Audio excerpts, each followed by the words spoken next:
Assalamualaikum warahmatullahi wabarakatuh. Jumpa lagi di Good Night YouTube channel. Apa kabar nih teman-teman? Semoga kalian yang menonton video ini selalu diberi kesehatan dan dilancarkan rezekinya. Pada kesempatan kali ini, aku akan menceritakan pengalaman horor dari pendaki Gunung Sumbing. Di mana waktu itu mereka ini sempat bertemu dengan satu orang pendaki wanita. Dan ternyata satu pendaki wanita itu adalah sosok kuntilanak penghuni Gunung Sumbing. Dan sosok kuntilanak itu mengikuti mereka selama pendakian. Untuk cerita lebih lengkapnya silakan simak video ini sampai selesai.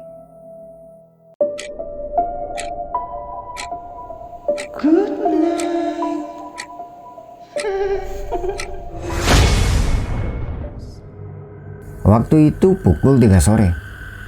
Mereka berenam ini sedang kumpul di sebuah tongkrongan yang biasa mereka gunakan untuk berkumpul untuk membahas rencana pendakian ke Gunung Sumbing. Kegiatan mendaki gunung akhir-akhir ini memang sering mereka lakukan. Setiap 1 bulan sekali, mereka ini aktif mendaki ke gunung-gunung yang bisa dibilang tidak terlalu berat, seperti Gunung Prau dan lain-lain. Dan setiap 3 bulan sekali, mereka ini selalu merencanakan pendakian ke gunung yang memiliki ketinggian di atas 3000 meter. Kenapa bisa begitu? Karena waktu itu mereka berenam ini lagi seneng-senengnya bergelut dengan alam. Karena sudah 3 bulan terakhir mereka ini tidak mendaki ke gunung yang memiliki ketinggian 3000 lebih. Kali ini mereka merencanakan pergi ke Gunung Sumbing. Sebenarnya rencana ke Gunung Sumbing ini sudah lama banget mereka rencanakan, tapi baru kesampaian sekarang.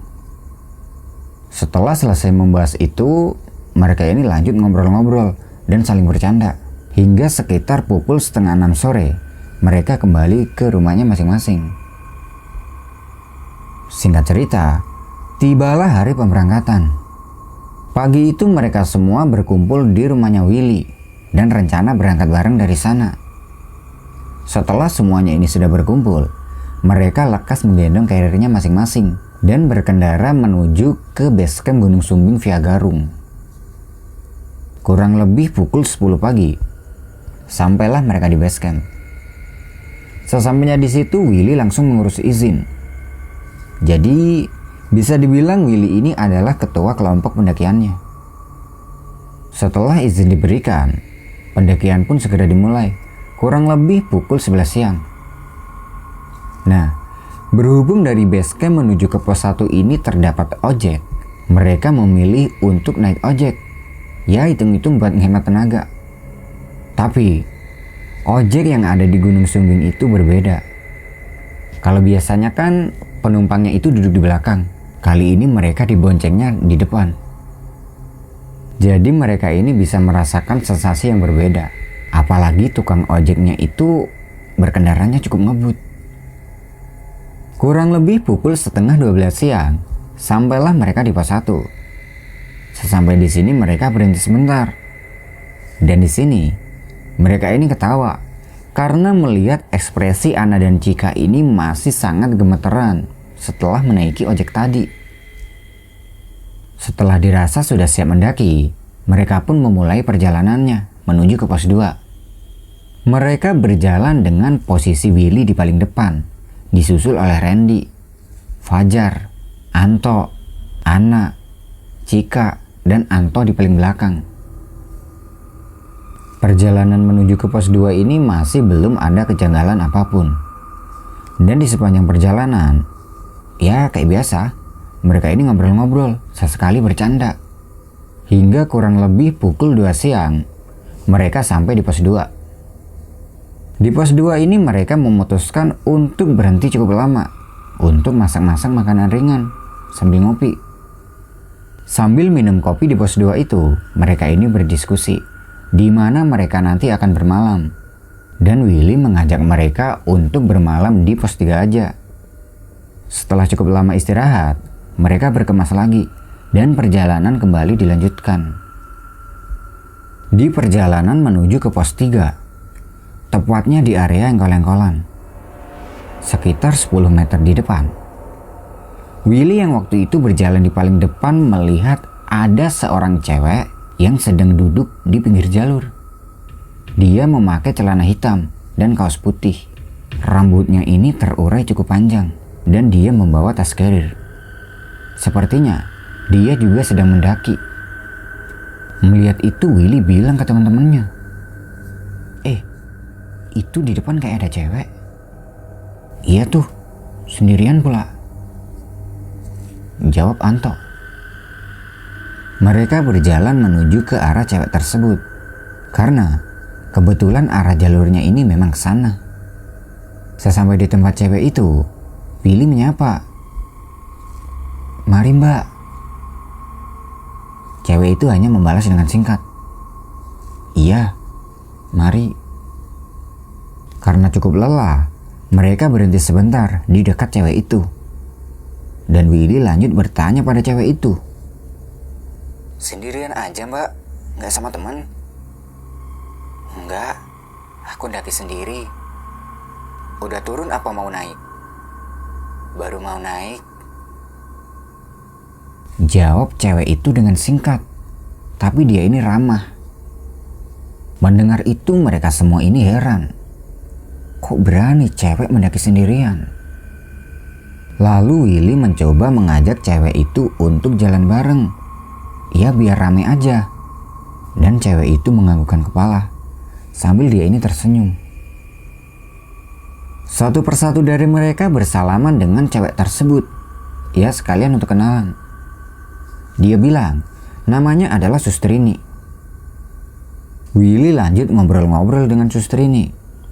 Dan sepertinya Sustrini ini orangnya cukup cuek, tapi ramah. Dia bilang dia tinggal di daerah sini. Mereka mikirnya, ya pantas aja dia berani mendaki sendiri. Orang daerah sini sendiri. Nah, pas bersalaman dengan Sustrini, Ana ini merasa gugup. Karena dia merasa tangannya Sustrini ini dingin banget dan lembab. Setelah bersalaman itu mereka kembali melanjutkan perjalanan dengan Sustrini yang berjalan di paling belakang. Mereka berjalan dengan jarak yang cukup jauh. Dan ketika sedang berjalan itu, Ana berpindah posisi ke belakangnya Willy. Lalu, pelan-pelan dia bilang ke Willy, "Will, cewek tadi kok aneh ya?" "Aneh kenapa?" "Pas aku salaman tadi, tangannya dingin banget dan lembab." "Masa sih? Perasaan biasa aja." Ana terus meyakinkan Willy tentang apa yang dirasakannya tadi. Tapi Willy tidak begitu menanggapinya. Hingga akhirnya Ana ini hanya diam. Di perjalanan itu masih belum ada yang aneh dan berjalan normal.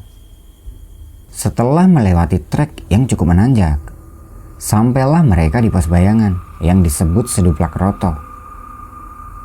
Di situ mereka istirahat sejenak untuk minum. Nah, pas sedang istirahat itu, Ana melihat ke arah Sustrini yang duduk di sebelahnya. Terlihat, Sustrini ini seperti tidak kecapean sama sekali, bahkan berkeringat pun tidak. Di sini Ana merasa semakin aneh. Treknya tadi nanjak banget loh, tapi kok cewek ini gak kelelahan sama sekali.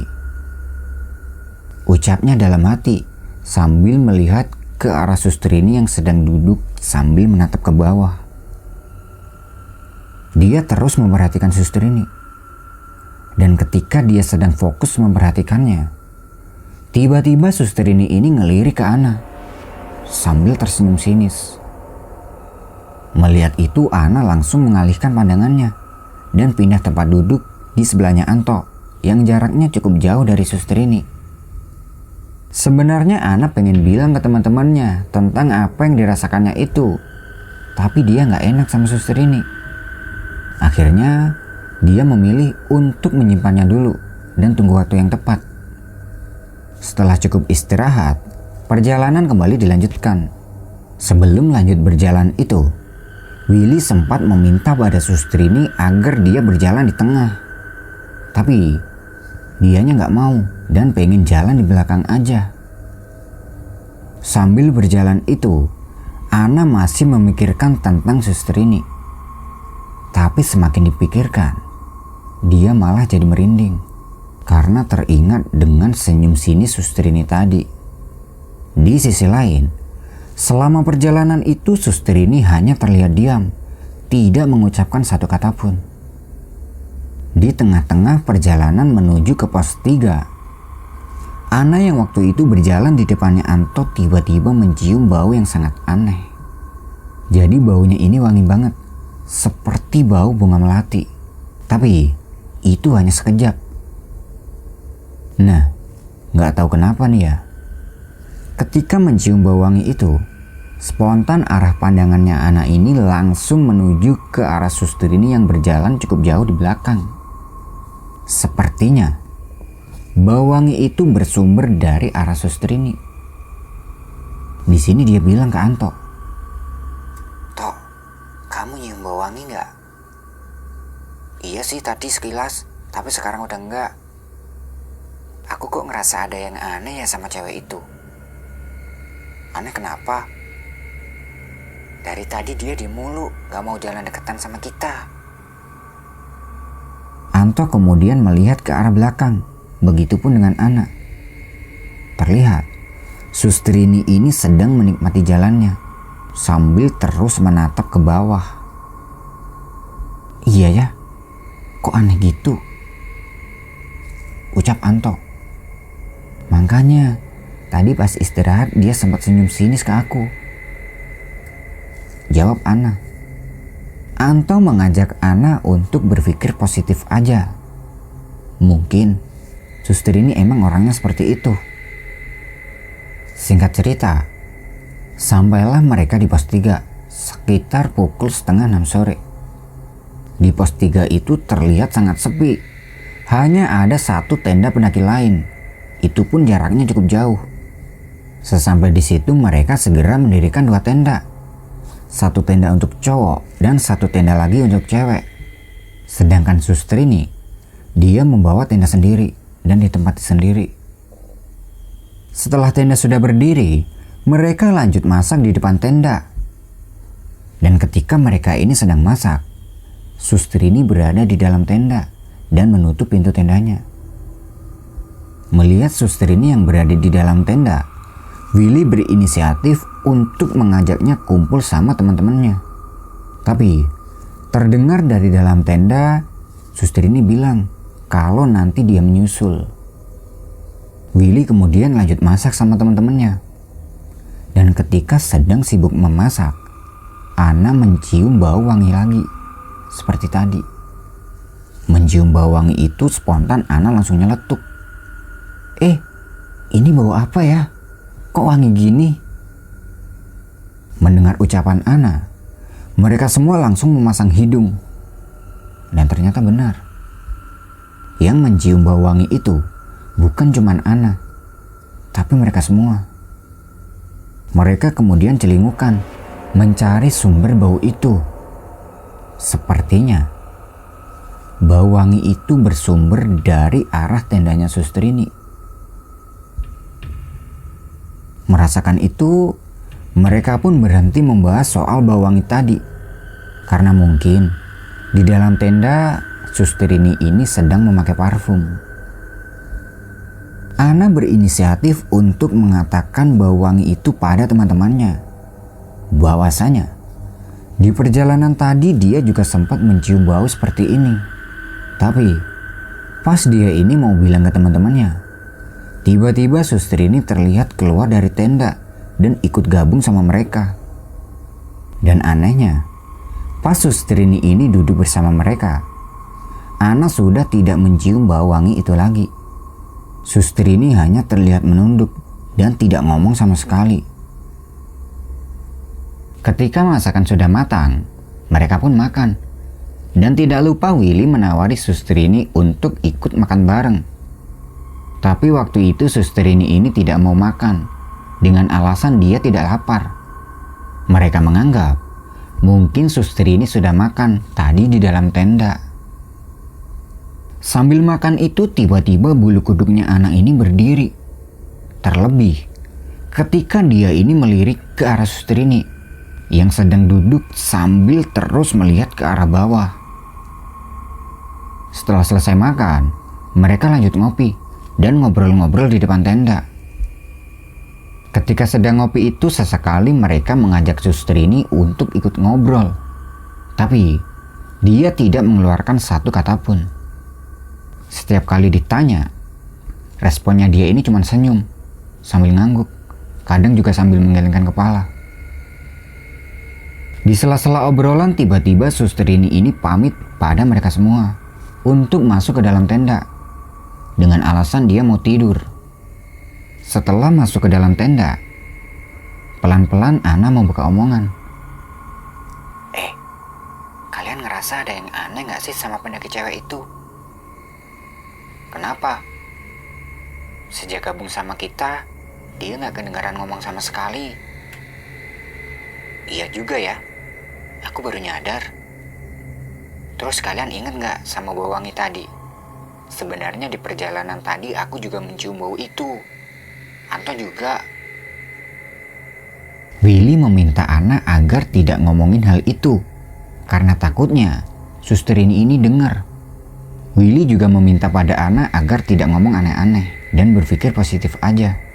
Mungkin sifatnya suster ini emang seperti itu. Karena malam semakin larut, mereka memutuskan untuk segera tidur. Ana menempati satu tenda dengan Cika. Di dalam tenda, Ana menceritakan tentang kejanggalan yang dia rasakan itu pada Cika. Tapi tanggapannya Cika sama seperti Willy tadi. Lalu Ana mencoba membuang pikiran negatifnya itu pada suster ini. Tapi gak bisa. Semakin dilupakan, wajahnya suster ini semakin terbayang di pikirannya Ana. Terlebih dengan senyuman sinis suster ini tadi. Sebelum tidur, Ana berdoa, berharap semoga tidak terjadi apa-apa pada mereka semua. Ketika sedang tidur, Ana bermimpi, dan mimpinya itu terasa sangat nyata dan menyeramkan. Di tempat ini, Ana merasa ingin buang air kecil, dan dia keluar dari tenda untuk mencari tempat buang air kecil. Setelah keluar dari tenda, dia ini melihat suster ini sedang duduk sambil menumpangkan dagunya di atas kedua lututnya. Sambil dia ini mencoret-coret tanah dengan ranting kayu. Melihat itu Ana menyapa suster ini. Mbak, kok gak tidur? Suster ini melihat ke arah Ana sambil tersenyum sinis. Lalu dia menjawab. Enggak mbak, saya tidak ngantuk. Ana kemudian pergi ke belakang tenda untuk melaksanakan niatnya buang air kecil. Dan ketika sedang buang air, sayup-sayup terdengar ada suara nyanyian dari seorang wanita yang sangat merdu. Mendengar itu Ana merasa takut dan segera menuntaskan hajatnya buang air. Setelah itu dia kembali berjalan masuk ke dalam tenda. Sesampainya di depan tenda, ternyata yang menyanyi merdu itu adalah suster ini. Dia menyanyi dalam posisi seperti tadi, duduk sambil mencoret-coret tanah dengan ranting. Tapi anehnya, kali ini suster ini tidak berpakaian pendaki seperti tadi, melainkan berpakaian putih lusuh dan sangat kotor. Rambutnya sangat panjang dan berantakan. Melihat itu Ana benar-benar ketakutan. Pelan-pelan dia berjalan masuk ke dalam tenda sambil sesekali melirik ke arah suster ini. Dan ketika sedang melirik itu, tiba-tiba suster ini melihat ke arah Ana sambil dia ini tersenyum sinis. Ana cepat-cepat masuk ke dalam tenda dan menutup pintu tendanya rapat-rapat. Di dalam tenda dia benar-benar ketakutan.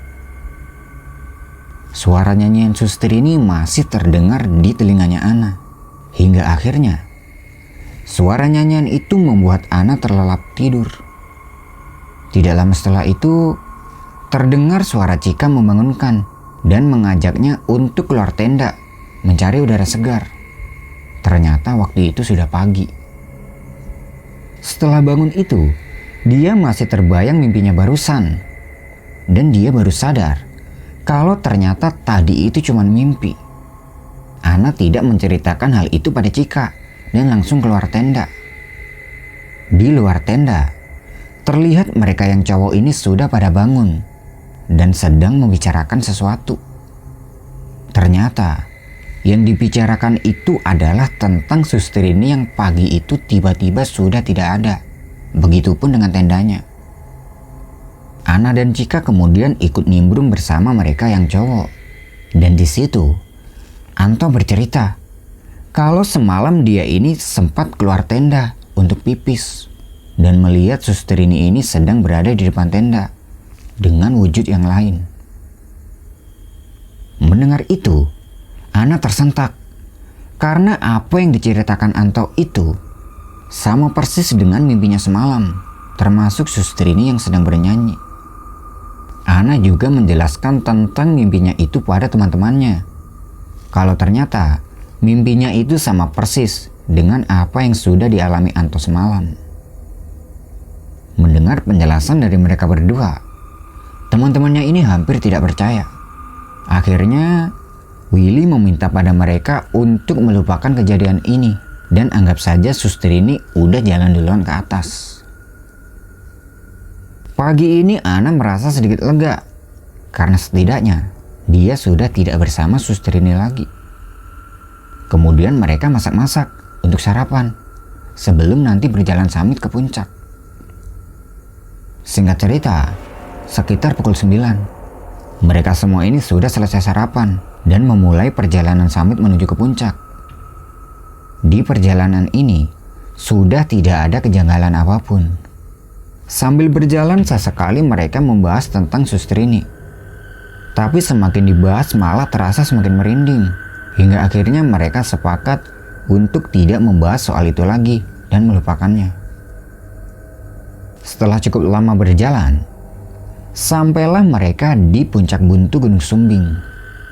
Di situ mereka merasa sangat senang karena misi pendakian ke gunung dengan ketinggian di atas 3000 mdpl ini sukses. Setelah pos di puncak, mereka pun kembali turun dan sampai kembali di pos 3 kurang lebih pukul 2:30 sore.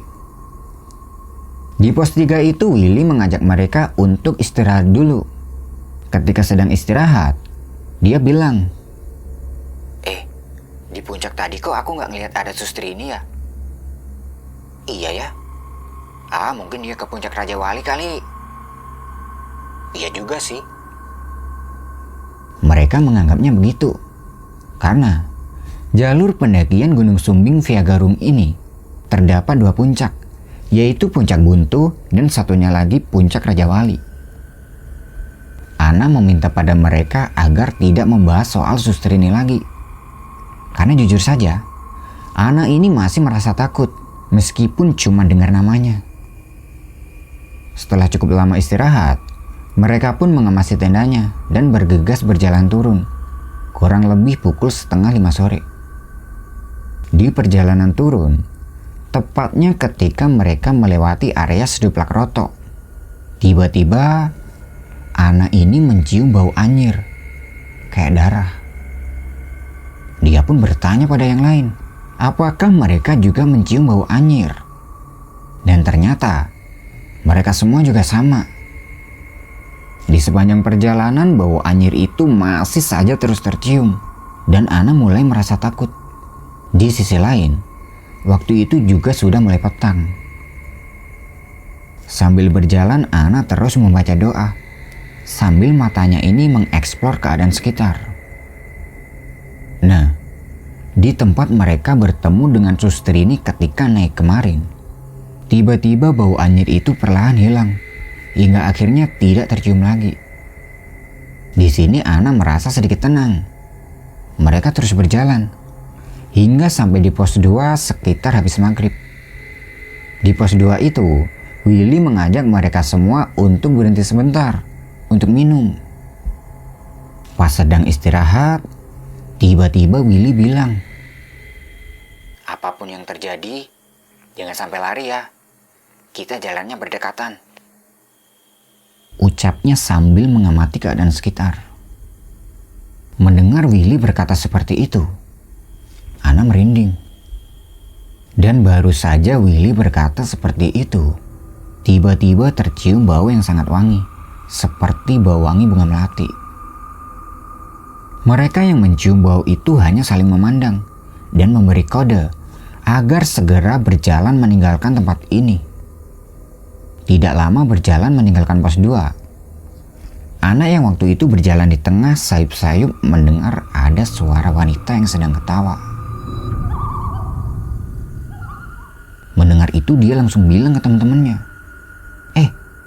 "Kalian dengar ada suara wanita ketawa nggak?" Spontan teman-temannya ini langsung berhenti dan memasang telinga. Tapi setelah Ana bilang seperti itu, suara ketawa tadi sudah tidak terdengar lagi. "Mana, An? Gak ada gini kok," tanya Willy. "Iya udah gak ada.